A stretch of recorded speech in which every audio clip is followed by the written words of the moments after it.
दोस्तों, आप सभी का स्वागत है अपने YouTube channel GK Vikram study पर।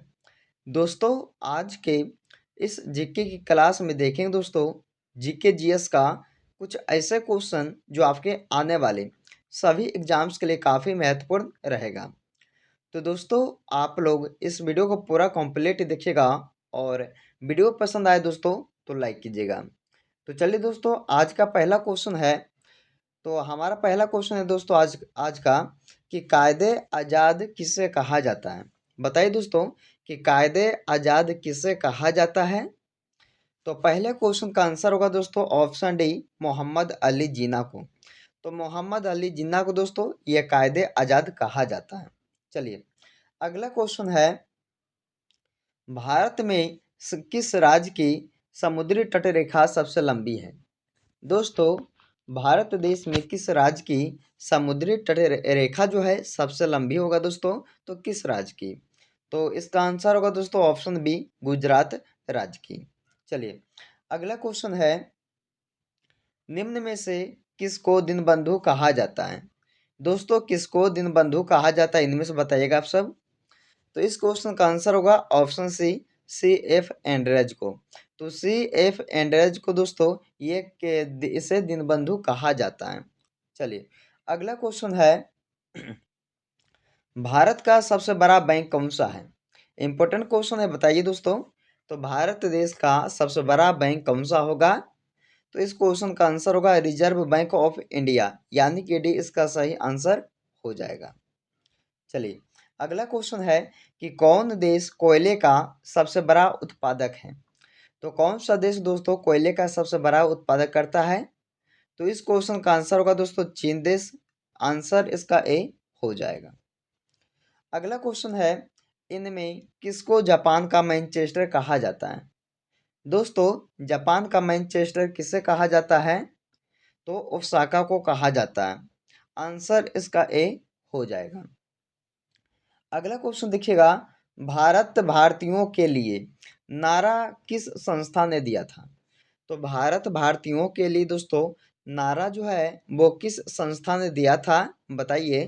तो इस क्वेश्चन का आंसर होगा दोस्तों ऑप्शन ए, आर्य समाज ने ये भारत भारतीयों के लिए नारा दिए थे। चलिए, अगला क्वेश्चन है, कुंडापुर एवं कारवार कच्छ वनस्पति स्थान कहाँ स्थित है। तो कुंडापुर एवं कारवार कच्छ वनस्पति स्थान दोस्तों ये है कर्नाटक राज्य में, यानी कि 8 नंबर क्वेश्चन का आंसर आप लोग ऑप्शन बी कीजिएगा। चलिए, अगला क्वेश्चन है, भारत में प्रथम स्थापित परमाणु संयंत्र कौन सा है। तो भारत में दोस्तों प्रथम स्थापित परमाणु संयंत्र कौन सा होगा। तो ऑप्शन इसका ए होगा दोस्तों सही आंसर, तारापुर परमाणु संयंत्र, जो कि भारत में प्रथम स्थापित परमाणु संयंत्र कहलाता है। चलिए, अगला क्वेश्चन है, वह कौन सा जानवर केवल भारत में पाया जाता है। दोस्तों, बताइएगा आप सब कि वह कौन सा जानवर है जो केवल भारत देश में ही पाया जाता है। तो इसका आंसर क्या होगा, घड़ियाल, यानी कि इसका आंसर डी ऑप्शन हो जाएगा। अगले क्वेश्चन देखिएगा, चौरी चौरा नामक प्रसिद्ध स्थल कहाँ है।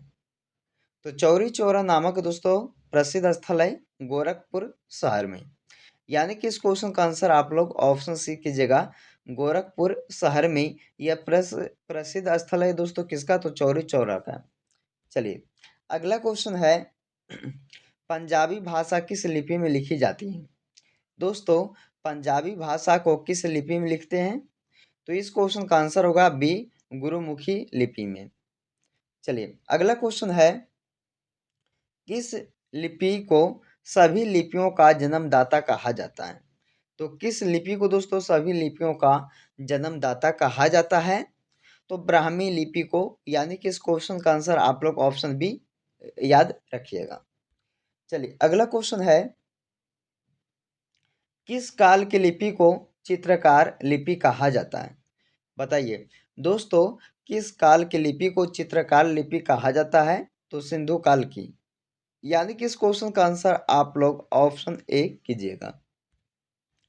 चलिए, अगला क्वेश्चन है दोस्तों कि जैन सूत्र में कितने लिपियों का उल्लेख है।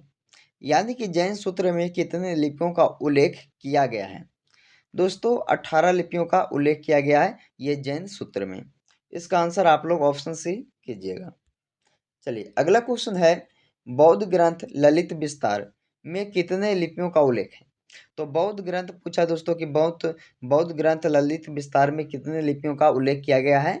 तो 89 लिपियों का उल्लेख किया गया है दोस्तों बौद्ध ग्रंथ ललित विस्तार में। चलिए इस क्वेश्चन का आंसर आप लोग ऑप्शन डी कीजिएगा। अगला क्वेश्चन है कि अशोक के शिलालेखों की क्या लिपि है? बताइए कि अशोक के शिलालेखों की क्या लिपि है दोस्तों? तो ब्राह्मी लिपि है। यानी कि इस क्वेश्चन का आंसर आप लोग ऑप्शन सी कीजिएगा। चलिए अगला क्वेश्चन है कि भारत की तीसरी सर्वाधिक बोली जाने वाली भाषा बताइए। दोस्तों भारत देश की तीसरी सर्वाधिक बोली जाने वाली भाषा कौन सी होगा? तो तेलुगु भाषा होगा, यानी कि आंसर इसका ऑप्शन ए हो जाएगा।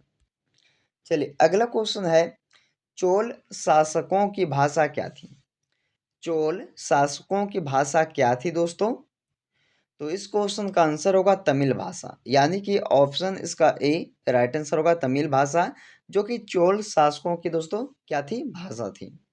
चलिए अगला क्वेश्चन है, हिंदी भाषा भारतीयों का प्रतिशत लगभग कितना है? तो हिंदी भाषा भारतीयों का दोस्तों लगभग में ये 40% है। कितना? 40% दोस्तों ये भारतीयों का हिंदी भाषा। चलिए अगला क्वेश्चन है कि गोवा की स्वीकृत राजभाषा क्या है? गोवा की स्वीकृत राजभाषा क्या है दोस्तों? तो कोंकणी। यानी कि इस क्वेश्चन का आंसर आप लोग ऑप्शन ए कीजिएगा, कोंकणी, जो कि गोवा की स्वीकृत राजभाषा है। चलिए अगला क्वेश्चन है कि कौन सी भाषा देव भाषा कहलाती है? बताइए दोस्तों देव भाषा किसे कहते हैं? तो संस्कृत संस्कृत भाषा देव भाषा कहलाता दोस्तों। यानी कि इस क्वेश्चन का आंसर आप लोग ऑप्शन डी इसका कीजिएगा, 22 नंबर क्वेश्चन का। अगला क्वेश्चन है, भारत की सबसे प्राचीन भाषा कौन सी है?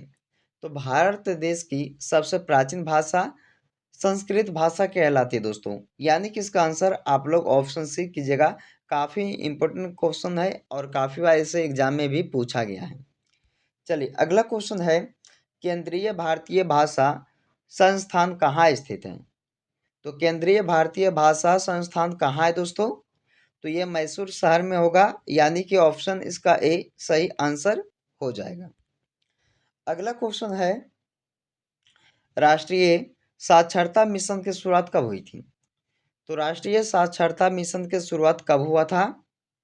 दोस्तों इसे शुरू हुआ था 1988 ईस्वी को। कब? 1988 ईस्वी को। यानी कि ऑप्शन इसका बी राइट आंसर हो जाएगा। चलिए अगला क्वेश्चन है दोस्तों, जिसका जवाब आप सभी को नीचे कमेंट में शेयर करना होगा। चलिए इसमें पूछा गया है, भारत में जूट का सर्वाधिक क्षेत्रफल किस राज्य में है? दोस्तों भारत में जूट का सर्वाधिक क्षेत्रफल किस राज्य में है? तो वो होगा पश्चिम बंगाल राज्य में। यानी कि इस क्वेश्चन का राइट आंसर ऑप्शन बी हो जाएगा। तो चलिए दोस्तों आज की इस वीडियो में हमने आपके लिए टॉप 25 क्वेश्चन को कवर किए हैं, जो आपके आने वाले सभी एग्जाम के लिए काफ़ी महत्वपूर्ण रहेगा। तो दोस्तों आप लोग इस वीडियो को पूरा देखिएगा और वीडियो पसंद आए तो लाइक कीजिएगा। तो चलिए दोस्तों आज के इस वीडियो को यहीं पे समाप्त करते हैं, जब तक आप लोग इस वीडियो को पूरा देखते रहिए।